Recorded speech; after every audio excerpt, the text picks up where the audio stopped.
My name is Peggy Allen Towns. I am an author and local historian, and I am delighted to share a few facts with you about Juneteenth.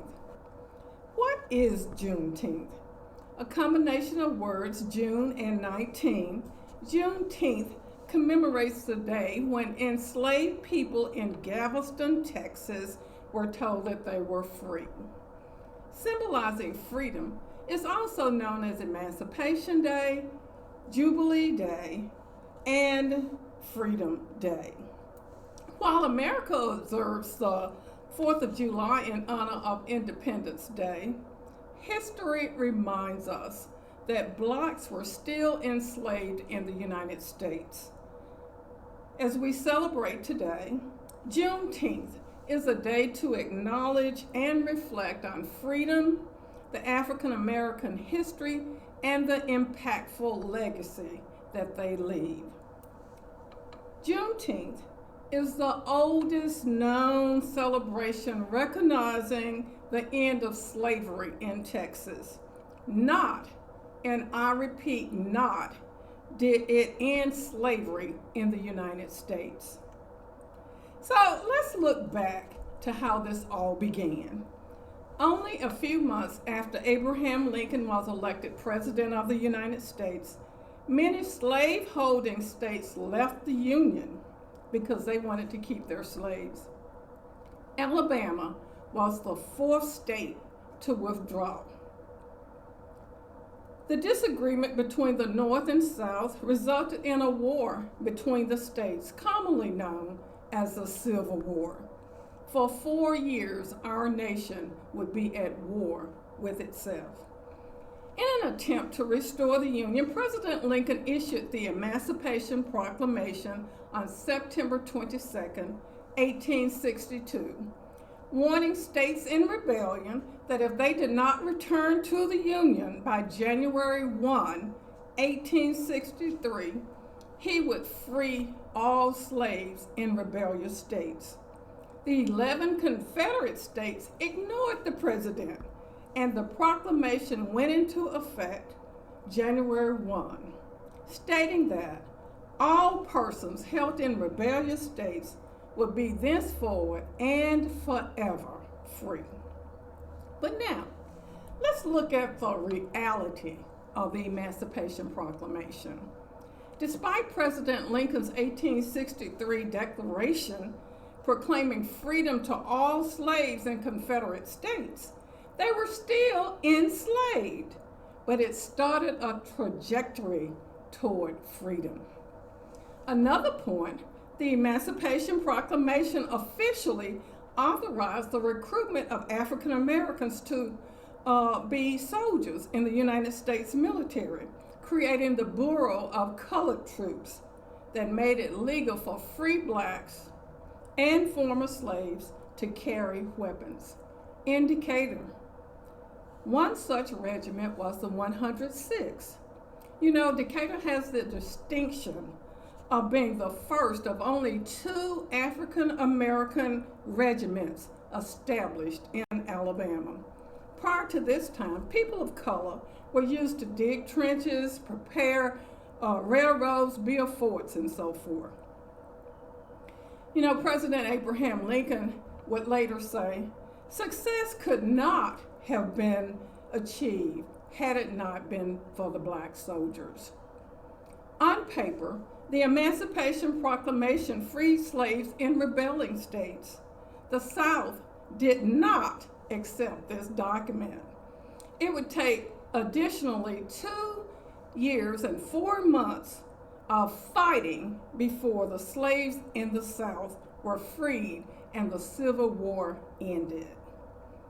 April 9th, 1865, Confederate General Robert E. Lee surrendered to Union General Ulysses S. Grant at Appomattox, Virginia.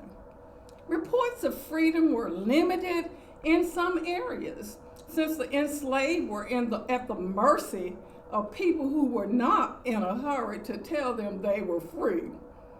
On June 1865, Union soldiers, including United States colored troops, arrived in Galveston, Texas, and informed slaves of their freedom. In Texas, over 250,000 slaves were emancipated.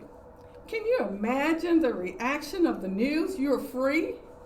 I'm sure it was a shock and instant jubilation. In Galveston, people celebrated. Some walked off plantations to freedom. Others went to find family who had been sold off. Others left Texas altogether. So Juneteenth commemorates the jubilation of being free. Note how some expressed their joyfulness. They spent that night singing and shouting. They weren't slaves no more.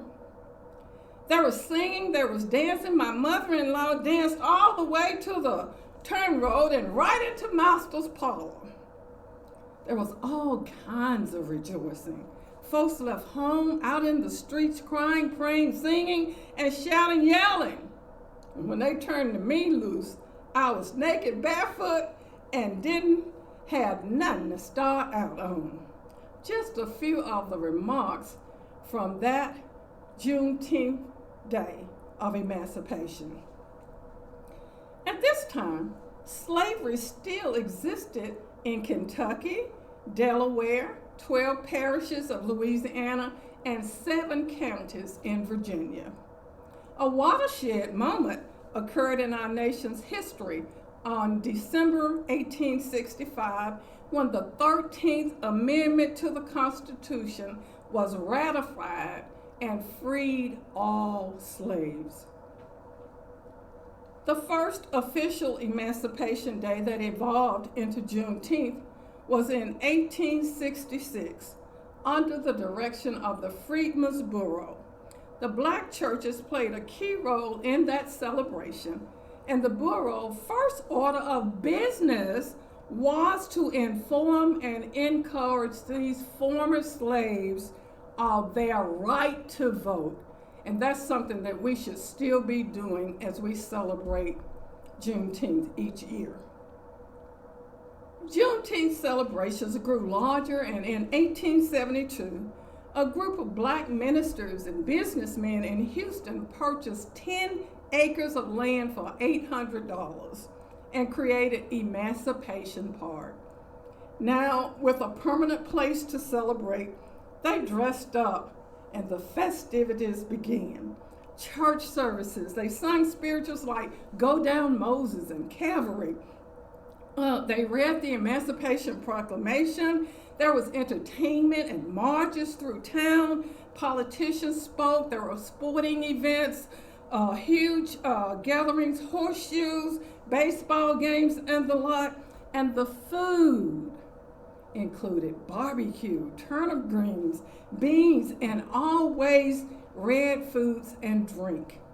Why red? Good question. Many say it commemorates the spilled blood of African Americans all over the United States. Juneteenth is bigger than ever. Adding to the barbecues and parades today, entertainment, contests, concerts, and marches are a common theme here in the United States. Juneteenth is the first and only emancipation celebration granted official state recognition. It became an official state holiday in Texas on January 1, 1980. Today, this observance of freedom and achievements of African Americans is celebrated in 46 states, as well as the District of Columbia. Alabama became the 40th state to recognize Juneteenth as a state holiday in 2011. The bill was sponsored by Senator Hank Sanders. And on Tuesday, June 15, 2021, Senate passed legislation to make Juneteenth an official federal holiday. The red and white blue Juneteenth flag represents the history and freedom of American slaves and their descendants. The message, a new freedom, a new people, and a new star, as well as new opportunities. The colors convey that the former slaves and their descendants are Americans. Today, in such perilous times in our society, coming out of a year-long pandemic, systemic racism, violence, racial profiling, voter suppression, and the like, Juneteenth is a time to embrace and educate all Americans about the rich African American history, their many struggles, resilience, perseverance, and contributions to our country. It is a time to empower our younger generations by sharing the progress and encouraging them to liberate their minds, to be the change that makes a difference in our world for the betterment of all people. It is a time to remember that the pursuit of freedom, for equality and justice for all continues. We still have work to do. It's a time for our nation to consider we are equals, and we must continue to make advances through unity of all people as we work toward a better future for our city, our state, and our country. Thank you.